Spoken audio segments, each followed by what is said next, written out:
Assalamualaikum warahmatullahi wabarakatuh. Perkenalkan, saya Nela Kurniati dari kelas 11 IPA 2 akan menjelaskan tentang sel. Struktur dan fungsi sel. Perkembangan teori sel. Sel berasal dari kata celula yang berarti ruang kecil. Pada tahun 1665, seorang ilmuwan Inggris, Robert Hooke, meneliti sayatan gabus di bawah mikroskop. Robert Hooke melihat bahwa sayatan gabus tersebut tersusun atas ruangan-ruangan kecil. Hooke memberi nama ruangan-ruangan kecil tersebut dengan nama sel. Hasil observasi dari para ilmuwan selama bertahun-tahun membentuk suatu teori yang dinamakan teori sel. Teori tersebut menyatakan bahwa sel merupakan unit struktural paling dasar dari makhluk hidup. Sel adalah unit fungsional dari makhluk hidup dan semua sel berasal dari sel lainnya melalui proses pembelahan. Selanjutnya, struktur sel. Struktur sel yang pertama yaitu membran sel. Membran sel tersusun atas molekul-molekul protein, lapisan senyawa lemak, air, karbohidrat, dan sedikit kolesterol.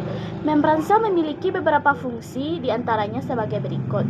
Yang pertama, membentuk suatu batas yang fleksibel, tidak mudah robek antara isi sel dan luar sel.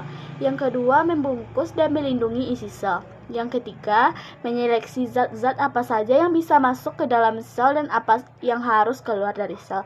Dengan kata lain, membran sel dapat dilalui oleh zat-zat tertentu. Sifat membran sel ini dinamakan dengan selektif permeabel. Selanjutnya, inti sel atau nukleus. Organel pertama yang diteliti oleh para ilmuwan adalah inti sel atau nukleus. Nukleus adalah bagian terpenting bagi kehidupan sel sebab nukleus mengendalikan seluruh aktivitas sel. Inti sel memiliki bagian-bagian di dalamnya seperti berikut. Yang pertama, cairan inti atau nukleoplasma. Cairan inti merupakan suatu cairan kental berbentuk jeli. Cairan inti ini mengandung senyawa kimia yang sangat kompleks. Selain itu, di dalam cairan inti terdapat enzim, ion, protein, dan nukleotida.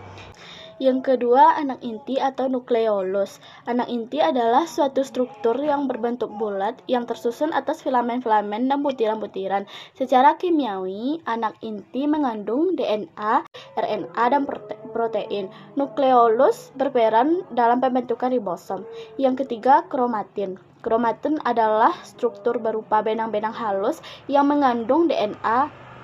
DNA merupakan bahan atau substansi genetik dari suatu organisme.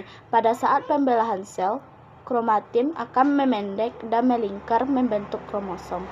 Selanjutnya, sitoplasma. Sel memiliki suatu cairan yang berada di antara membran sel dan inti sel. Cairan tersebut dinamakan dengan sitoplasma. Sitoplasma merupakan cairan koloid kompleks tempat beradanya organel-organel dan substansi sel yang tidak hidup. Di dalam sitoplasma berlangsung beberapa proses metabolisme sel, seperti sintesis protein dan respirasi sel. Di dalam sitoplasma terdapat organel-organel seperti mitokondria, ribosom, retikulum, endoplasma, badan Golgi, lisosom, mikrobodi, dan zentriol. Selanjutnya, perbedaan sel hewan dan sel tumbuhan. Beberapa organel yang hanya dimiliki oleh sel hewan atau sel tumbuhan saja. Yang pertama, sentriol. Sentriol hanya terdapat pada sel hewan dan protista.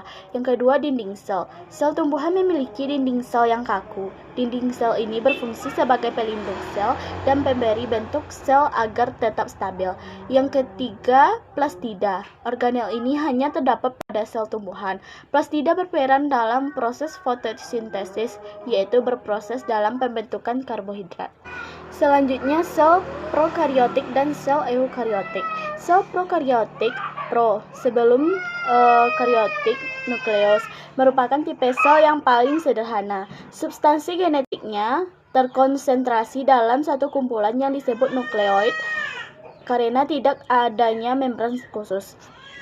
Sel eukariotik. eusejati, berukuran lebih besar daripada sel prokariotik.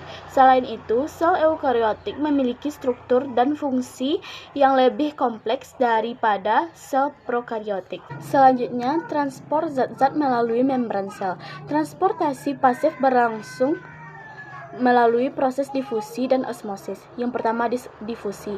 Difusi merupakan perpindahan molekul-molekul suatu zat dari bagian yang berkonsentrasi tinggi menuju bagian yang berkonsentrasi rendah.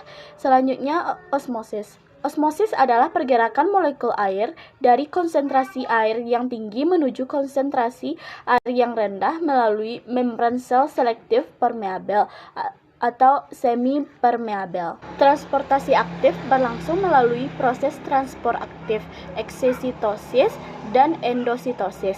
Yang pertama, eksositosis. Eksositosis terjadi apabila terdapat molekul-molekul yang berukuran besar yang tidak dapat ditransportasikan melalui mekanisme transport aktif.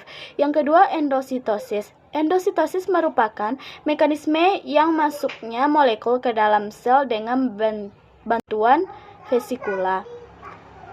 Sekian, Assalamualaikum warahmatullahi wabarakatuh.